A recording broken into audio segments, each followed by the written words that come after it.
Program tol laut yang digulirkan Presiden Joko Widodo pada akhir tahun 2014 telah menghasilkan konektivitas dari Pulau Jawa ke sejumlah daerah di tanah air, terutama ke wilayah Indonesia Timur. Meski demikian, tol laut belum efektif mengurangi disparitas harga di sejumlah daerah yang salah satu komponen utamanya terletak pada biaya logistik yang masih tinggi. Bahkan biaya logistik di Indonesia jadi yang tertinggi di Asia Tenggara. Menurut data Frost & Sullivan, biaya logistik Indonesia mencapai 24% dari produk domestik bruto atau PDB. Lebih tinggi dibanding Vietnam 20%, Thailand 15%, bahkan Tiongkok 14% dari PDB.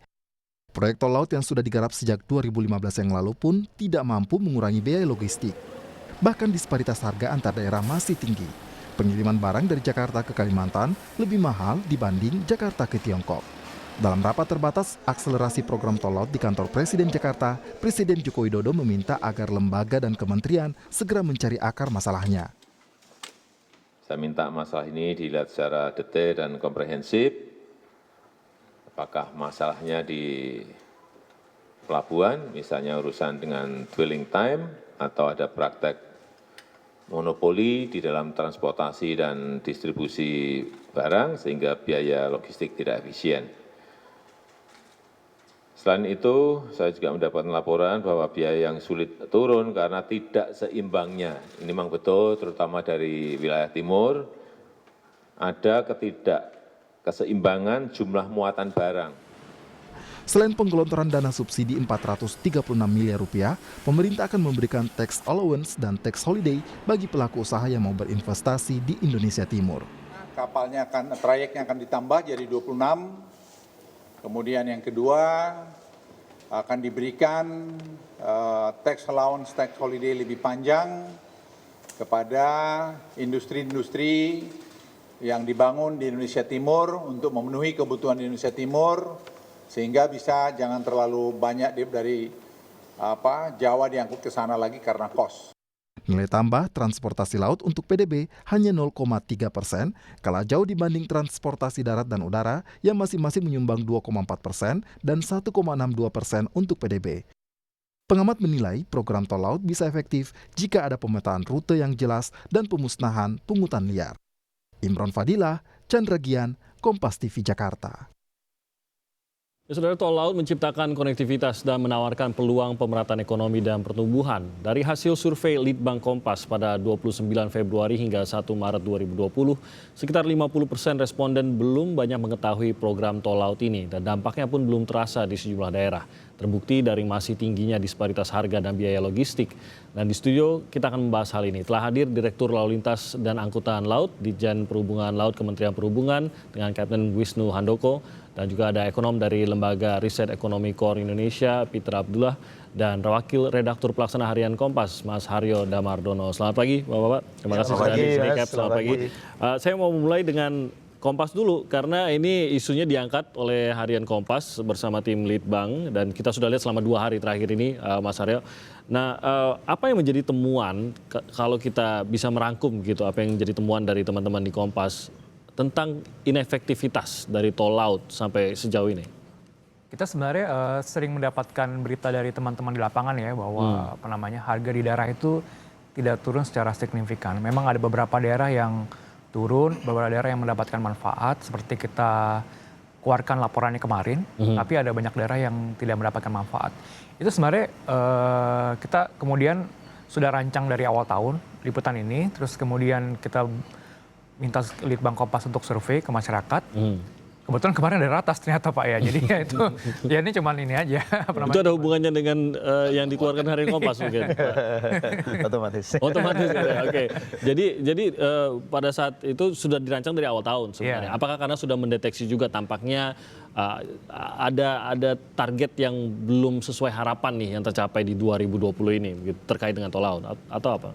Ya tadi ya, karena pertama kan ada laporan-laporan dari teman-teman yang lepasan-lepasan gitu. Jadi tiap bulan ada laporan, harga belum turun apa segala macam. Teman-teman kita juga ada yang tinggal di Flores, ada yang tinggal di Maluku, ada yang tinggal di Sulawesi Utara. Jadi mereka juga menceritakan keseharian kepada kita di Jakarta. Kemudian mereka bilang mungkin ada sesuatu yang perlu dipertajam.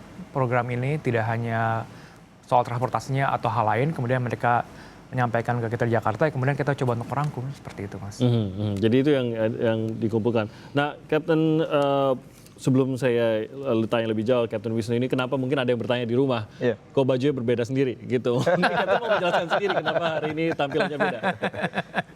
Baik, kita ini kan NKRI ya, banyak sekali pulau, banyak sekali budaya. Jadi kita di Kementerian Perhubungan ini diminta oleh pimpinan, oleh Pak Menteri, setiap hari Selasa kita pakai baju adat yang berbeda-beda. Pak Menteri juga? Iya. Oke. Jadi itu menjelaskan, mungkin ada yang bertanya juga, wah Captain hari ini menarik sekali pakaiannya, kenapa kita nggak ikutan? Saya cuma nggak ingin agar penonton bilang kenapa kita nggak ikutan. Kita belum memiliki aturan sebagus itu di sini. Oke, Cap, lebih jauh lagi tadi bahwa dari temuan teman-teman di Kompas yang berdasarkan sebenarnya laporan dari teman-teman di daerah secara langsung gitu. Lalu ternyata secara kebetulan, mungkin secara kebetulan begitu, ada ratas yang dilaksanakan. Nah, mungkin Anda juga bisa berbagi bersama pemirsa juga begitu. Dari temuan-temuan yang tadi dikatakan ternyata belum efektif, ternyata ada disparitas harga masih tinggi.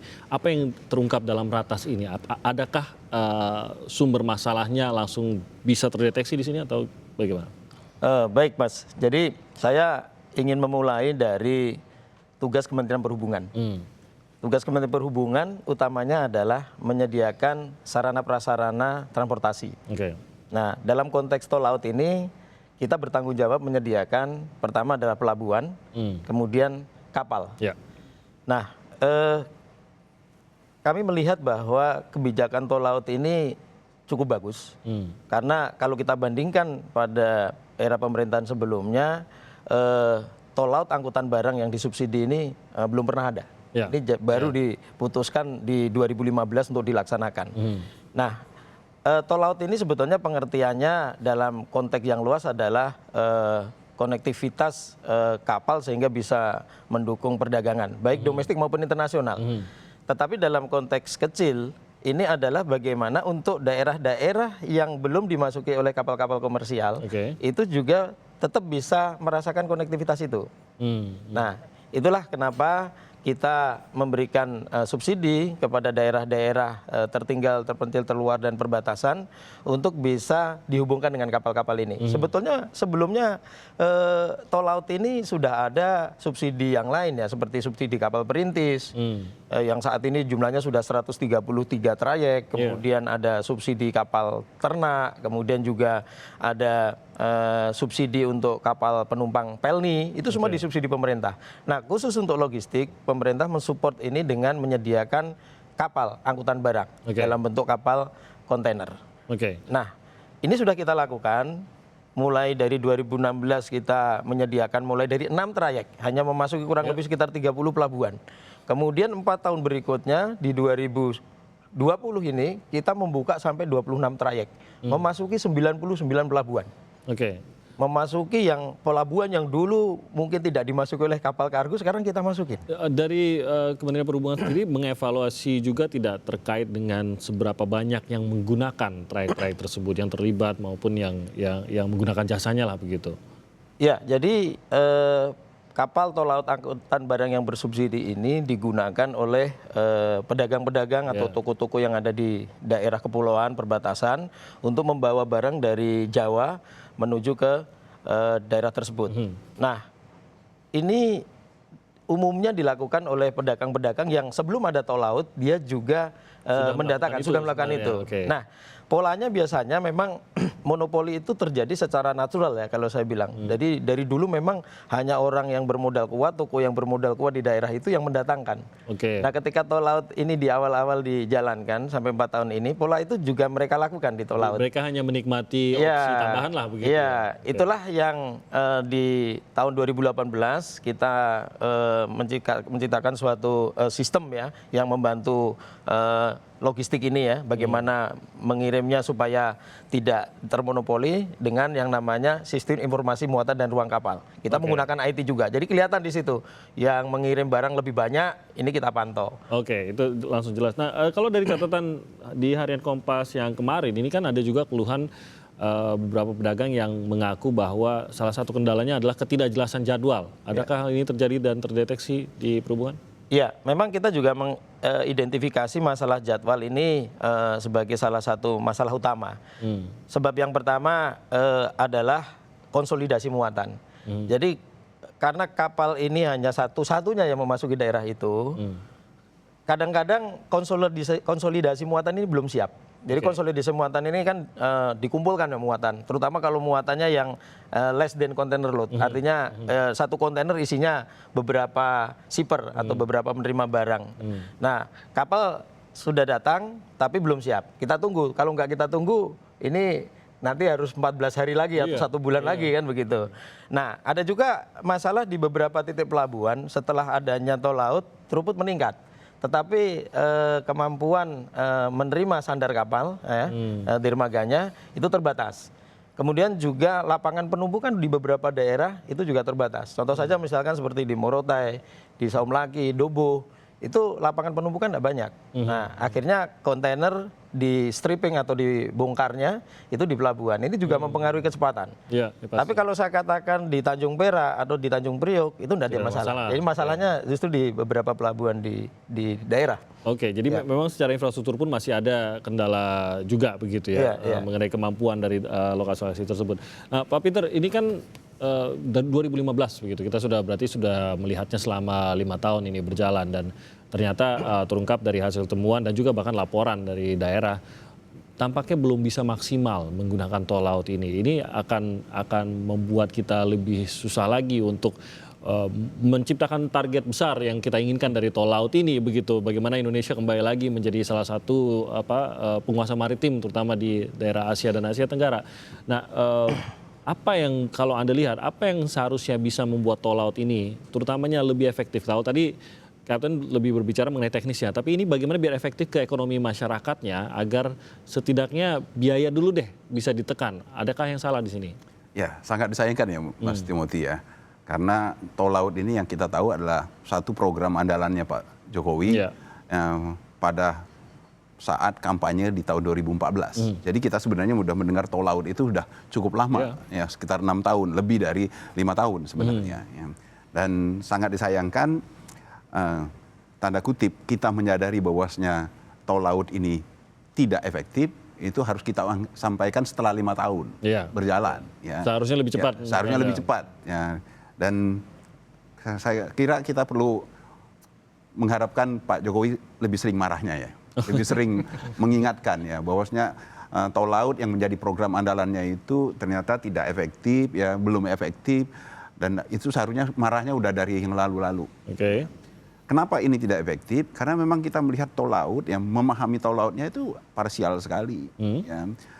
Apa yang disampaikan Pak Wisnu tadi, Pak Wisnu menyampaikan tadi kan tol laut baru dari sisi perhubungannya, ya dari sisi apa yang menjadi tugas-tugas Kementerian Perhubungan. Padahal tol laut seharusnya dilihatnya dari kacamata yang lebih komprehensif, lebih besar. Karena kan tujuannya tidak hanya menyediakan ketersediaan jasa transportasi, ya, tapi lebih dari itu bagaimana dengan konsep tol laut itu kan konsep.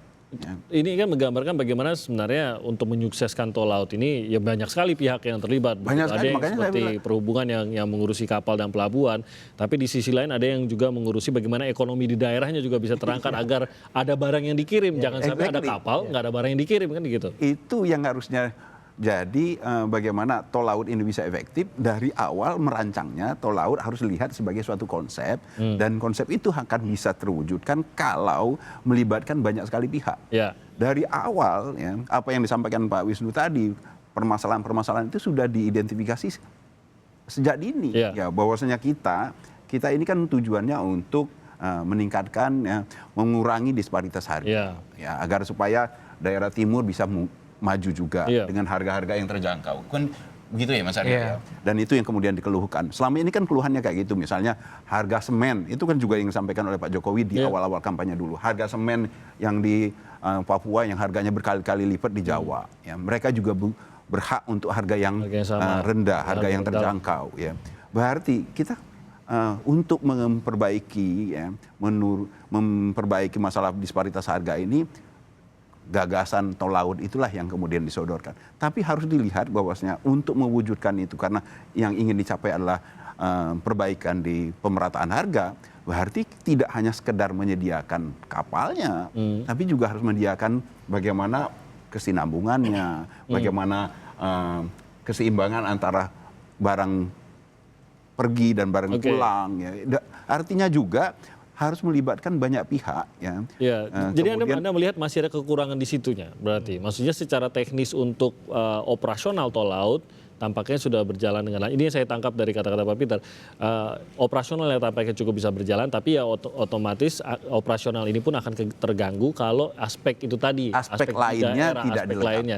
Itu yang menurut Anda masih belum masih sangat kurang begitu ya. Itu kan menjadi temuan juga Mas Aryo, karena kalau memang ekonomi di daerah tersebut itu tadi saya mau kirim barang saya nggak sebanyak itu. Kalau disuruh ambil satu kontainer, ya mahalan kontainernya daripada nanti keuntungan saya begitu. Jadi sehingga akhirnya tidak digunakan jasa tol laut ini, tapi menggunakan jasa lain yang akhirnya bisa lebih murah dan bisa mengirimkan dalam jumlah yang lebih kecil, gitu. Apakah memang ekonomi di daerahnya ini yang memang belum menjadi fokus pengembangan kah, atau belum berhasil aja begitu mengembangkannya? Sebelumnya program ini ya kita sudah dengar sebelumnya sih, sebelum Pak Jokowi. Waktu itu kalau saya makan siang di tempat Pak Wamenhub, Bambang Susantono, atau waktu itu dengan Pak Lino, kita udah bicara soal pendulum Nusantara sih sebenarnya. Jadi sudah jauh sebelum, memang tadi menurut Pak Peter ya agak sayang belajarnya agak terlambat. Tapi memang itu yang menjadi pertanyaan juga ke teman-teman di daerah, Pemda terutama ya. Maksudnya Kementerian Perhubungan sudah menyediakan kapal, kenapa Pemda juga tidak memanfaatkan gitu. Seperti itu. Misalnya katakanlah berangkatnya penuh dari Jawa, baliknya kosong. Memang ada kendala, tadi seperti Mas Timothy bilang, ada penduduk yang bilang mereka tidak tahu jadwal kapal. Tadi Kapten Wisnu sudah menjanjikan informasi akan lebih baik. Tetapi sebenarnya saya tidak tahu ya apakah sudah ada apa belum. Tapi kan setidaknya bisa dibikin semacam aplikasi ya. Kalau kita pesan Gojek misalnya, kita kan tahu tukang ojeknya mau datang kapan. Itu kan maksudnya sederhana. Sekarang juga ownernya jadi aplikasi Kementerian Perhubungan sudah mempersiapkan. Sudah ada. Nah, tinggal mengisi aja ketika tahu kapal misalnya seminggu atau 2 minggu, Pemda bisa lebih cepat mengumpulkan barang-barang sehingga kontainernya bisa penuh. Kalau kontainernya dia hanya sewa setengah atau sewa sepertiga, ya pasti nggak nutup seperti itu. Atau mungkin memang harus ada ya, mungkin saja dari Pemda begitu yang lebih inisiatif jemput bola. Bagaimana agar mungkin pedagang satu persatu tidak terlalu memahami begitu, tapi harus ada yang menggerakkan, mengumpulkan itu ya. Betul. Oke, nanti kita akan bahas lebih jauh lagi mengenai efektivitas dari tol laut ini. Namun kita akan jeda sebentar, kami akan segera kembali.